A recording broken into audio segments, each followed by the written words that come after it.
December's moon, traditionally known as the cold moon, will appear 14% bigger and 30% brighter than usual on Sunday. Tom Kearse, an astronomer at Royal Observatory Greenwich, said the exact moment of moon when the moon sits opposite the sun in the sky will be 3:47 p.m. on Sunday, with moonrise about 45 minutes later.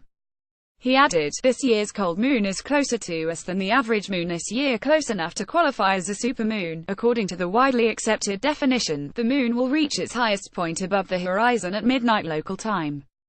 This is when, weather permitting, it will appear at its clearest and brightest. The moon has a slightly elliptical orbit. It does not move around the Earth in a perfect circle.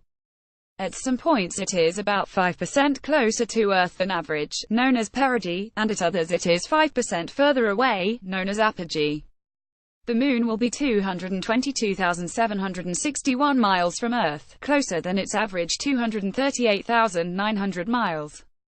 Mr. Kearse said, "During moonrise and moonset, you might think the moon looks unusually large, but this is an illusion created in the mind when it appears close to the horizon. In fact, the change in the moon's apparent size throughout its orbit is imperceptible to the unaided eye. Nevertheless, the moon illusion can be a dramatic effect, and with the moon rising so early, there will be ample opportunities to see its apparently huge face juxtaposed with the eastern skyline. For those wanting to see the Earth's natural satellite in greater detail, Mr. Kearse advises using binoculars or a telescope and observing the dark Maria, large dark basaltic plains on the surface of the moon."